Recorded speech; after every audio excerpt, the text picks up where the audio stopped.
Tukukuumira mu kumanya nga tukuleetera ebintu ebyewuunyisa ate nga bituufu mu kanyomero kaffe wawula okumanyako.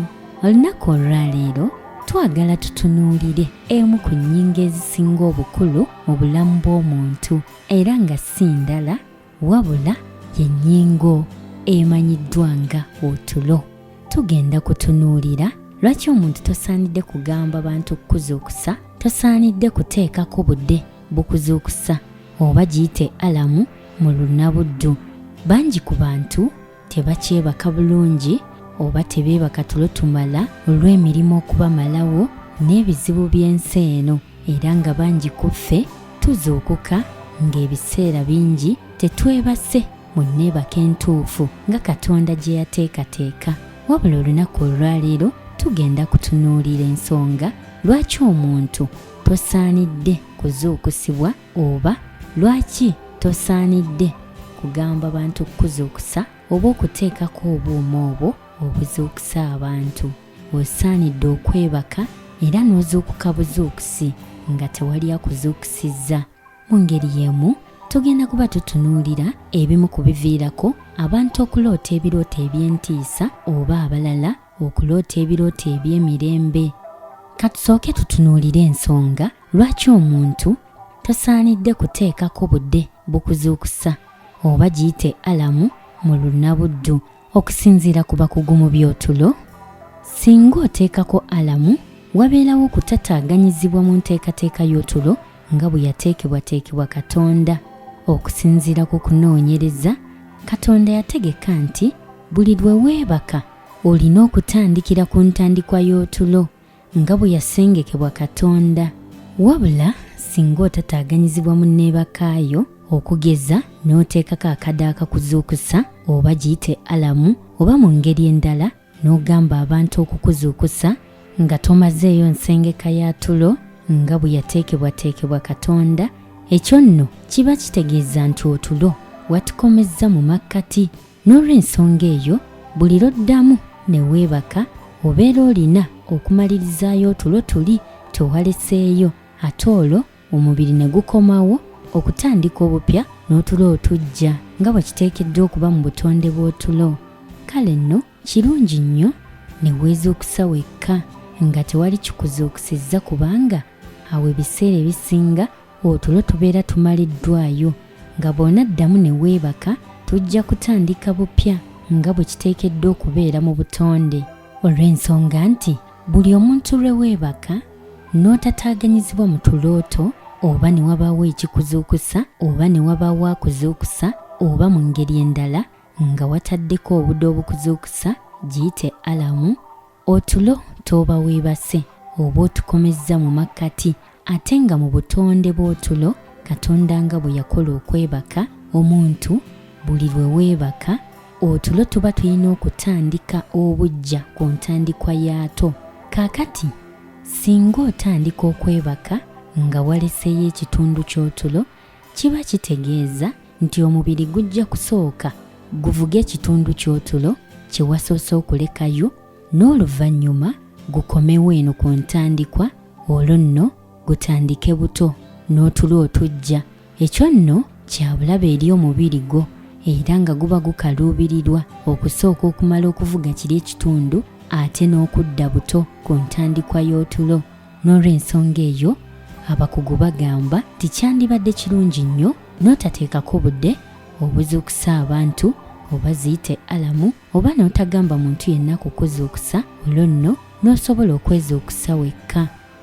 Newankubadde ng'abantu abamu balowooza nti okuzuukuka kumala gabeerawo, naye mwattu si bwe kiri. Okusinziira ku kunoonyereza, mu butonde omubiri gw'omuntu gweteekateeka okuzuukuka kumpi essaawa 2 nga tonnazibula maaso go. Olwo nno ne wabaawo okwambuka kwa bbugumu ly'omubiri, n'oluvannyuma ebirungo ebiragira okuzuukuka ne biteebwa, olwo nno omubiri ne gukwatagana n'obwongo era ne bikolaganira wamu okusobola okulaba nga weekuŋŋaanya okuva mu buliri bwo. N'olw'ensonga eyo abakugu bagamba tikyandibadde kirungi nnyo n'otatataaganya tulo oba n'otateekako buuma obwo obukuzuukusa, wabula ne weezuukusa wekka, ng'ekyo kya bulamu nnyo okusinga omuntu okukuzuukusa oba obudde okukuzuukusa, ziyite alamu n'ebirala. Alamu ezo oba obudde obuvaamu amaloboozi agazuukusa abantu naddala abakozi okusinziira ku kunoonyereza bwabulabe nnyo eri obulamu bw'omuntu. Wabula abakugu bagamba ti singa oba onaakozesa obudde obwo obuzuukusa abantu, ziyite alamu, kandisaanye ne kavuga omulundi gumu, olwo nno ne weeteekateeka okuzuukuka era ne wayitawo eddakiika 9 n'ova mu buliri. Abakugu bagamba nti singa akadde akasooka kakuzuukusa, giyite alamu, n'oddamu ne weebaka ate era ne kwongera ne kakuzuukusa, ekyo nno kya bulabe ddala era kyewale nnyo kubanga kitataaganya nnyo obwongo bwo era ne kitataaganya enteekateeka y'otulo nga Katonda bwe yagitondamu. Era y'ensonga lwaki ebiseera ebimu abantu abatera okukozesa obudde obwo baba bawulira obunafu mu mubiri, n'ebiseera ebimu olunaku lwonna ne basiiba nga babongoota. Kale nno okunoonyereza kyekuva kugamba tikyandibadde kirungi ne weebaka era n'ozuukuka wekka nga Mukama bwe yateekateeka otulo. Olwo nno bw'onaddamu ne weebaka otulo tetujja kusooka kukimibwayo eri ku kitundu kye waleseeyo, wabula kujja kutandika bupya. Olwo nno kiyamba omubiri gwo okubeera omulamu. N'olw'ensonga eyo weewale nnyo okukozesa obuuma oba obudde obukuzuukusa mu tulo, kubanga omubiri gwakolebwa nga gusobola okwezuukusa gwokka, era nga obudde obwo buzuukusa abantu, ziyite alamu, oba omuntu bw'akuzuukusa nga si ggwe weezuukusizza, kikoseza ddala omubiri gwo. Tugenda kutunuulira ezimu ku nsonga eziviirako abantu okuloota ebirooto eby'entiisa, ate n'abalala oluusi ne baloota ebirooto ebirungi oba ebirooto eby'emirembe. Okusinziira ku bakugu mu by'otulo, ekimu ku kiviirako abantu okuloota obubi oba okuloota ebirooto eby'entiisa bye bizibu by'ensi abantu bye batambuliramu mu bulamu obwa bulijjo, okugeza okusinziira ku kunoonyereza abantu abalina ennyo ebirowoozo ebingi oba kuyita okweraliikirira n'okutya olw'ebizibu mu maka, ebizibu ku mirimu gye bakolera, ebizibu ku masomero n'awalala gye babeera, batera nnyo okufuna ebirooto eby'entiisa oba ebirooto ebibi.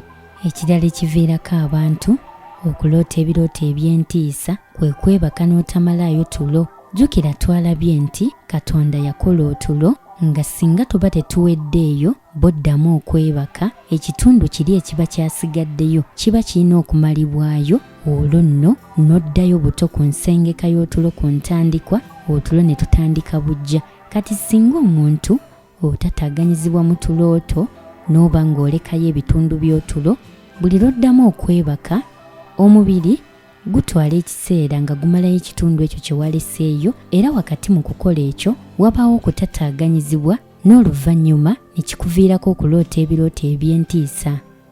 Abantu abalala batera okuloota ebirooto eby'entiisa beebo abeemanyiiza ennyo okunywa ebitamiiza oba abeemanyiiza ennyo okukommonta segereeti, ate oluvannyuma ne bamuvaako.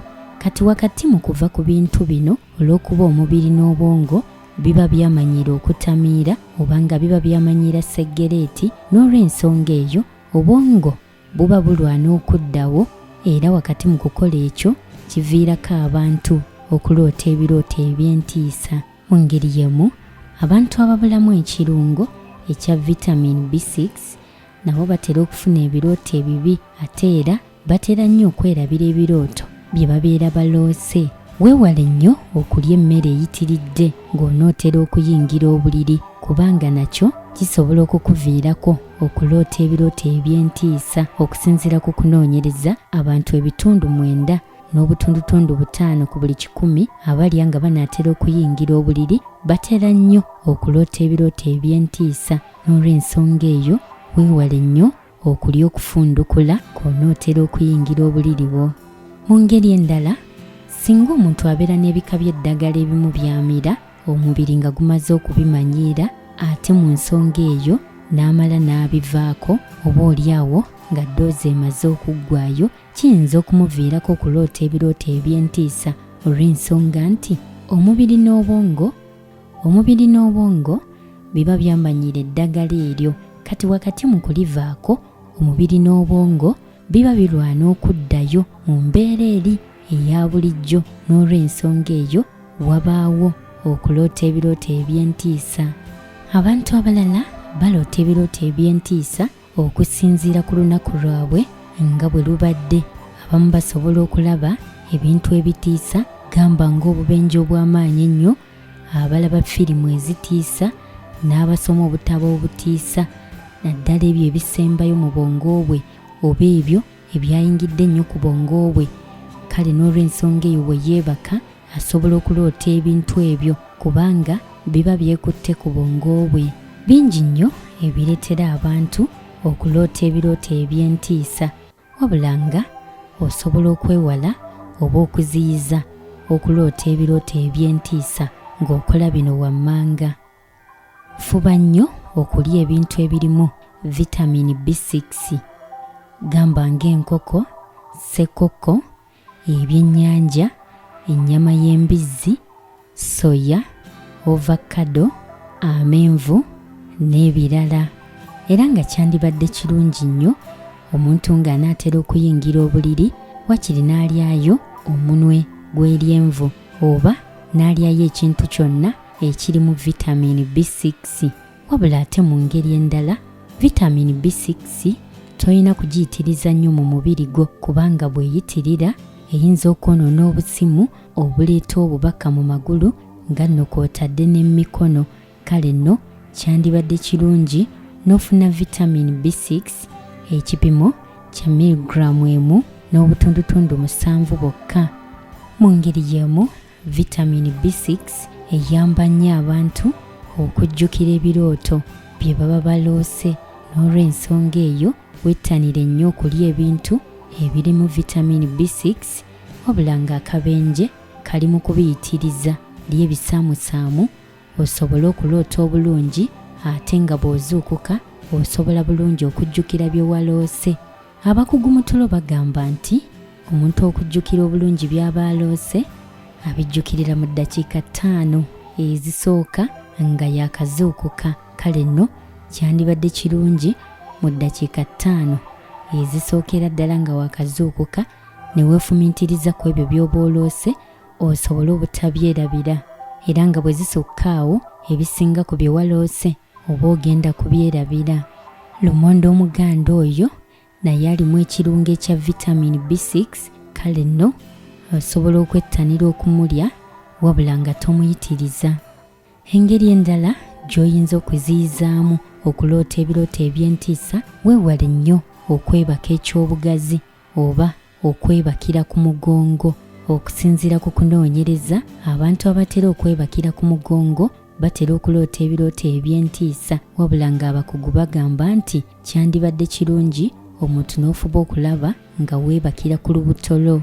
Mu ngeri y'emu, weewale nnyo okweraliikirira oba okubeera mu birowoozo nga weeraliikirira ebigenda mu maaso mu maka go, oba nga weeraliikirira eby'oku mulimo n'ebintu ebirala bw'oba ng'oyagala okuziyiza okuloota ebirooto eby'entiisa. Weewale okulya emmere empitirivu ng'onootera okuyingira obuliri bwo kubanga nakyo kisobola okukuviiramu okuloota ebirooto eby'entiisa.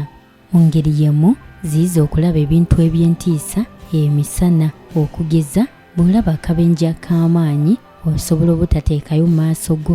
Weewale okulaba firimu oba okusoma obutabo obulimu ebitiisa, olwo nno bwe weebaka osobole okubeera n'otulo tw'emirembe n'okuziyiza ebirooto eby'entiisa. Mu ngeri endala, okuziyiza ebirooto eby'entiisa, weewale nnyo ettamiiro oba okukommonta seggereeti kubanga ekiseera kiyinza okutuuka n'oyagala okubivaako ate wakati mu kubivaako omubiri nga gulwana okuddayo mu mbeera yaago, olwo nno n'obeera nga buli lwe weebaka ofuna ebirooto eby'entiisa. Fuba nnyo okulaba nga weebaka bulungi era nga tosazaamu tulo, okugeza toteekako budde bukuzuukusa oba ziyite alamu, oba bw'oba ogenza okwebaka gyako essimu yo ate togamba bantu kukuzuukusa. Olwo nno omaleyo bulungi otulo, bw'onaddamu okwebaka otulo otuve ku ntandikwa, omubiri gwo guziyizibwe okuva mu kumalayo tuli otulo tewaleseeyo, kubanga mu butonde bw'omuntu tosobola kwebaka nga tuli otulo tewaleseeyo ekitundu tetunnamalibwayo. N'olw'ensonga eyo wakati mu mubiri okukimayo kiri ekitundu ky'otulo kyewaleseeyo, wabaawo okutataaganyizibwa. Olwo nno n'oloota ebirooto eby'entiisa. Kale nno bw'oba weebase weebake bulungi nga tewali kikutataaganya, olwo nno weezuukuse wekka, kijja kukuyambako okuziyiza ebirooto eby'entiisa n'okubeera n'omubiri omulamu era n'obulamu obulungi. Mu ngeri endala waliwo abantu abagamba nti bo tebaloota.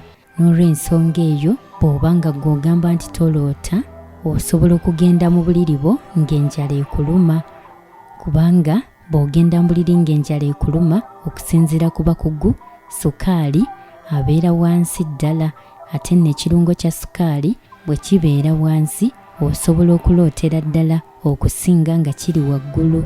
Mu ngeri endala bw'oba toyagala kuloota birooto bya ntiisa oba ng'oyagala okwebaka otulo otulungi era onyumirwe, osobola okunywa amata agabuguma n'omunwe ogw'eryenvu gw'onootera okuyingira obuliri, era okusinziira ku bakugu bino biyamba nnyo omuntu okufuna otulo otulungi n'obutaloota birooto bya ntiisa.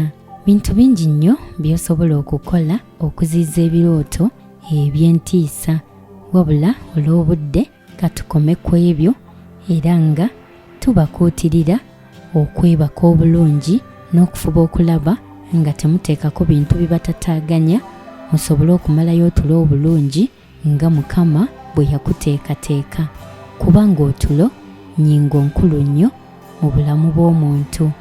Nkwebaza nnyo okwekuumira ku Kyabbasa Famma Radio Buganda n'okutugobereranga ku mitimbagano gyaffe gyonna. Weebalire ddala, tojjanga okwo. Nze April Nakawombe.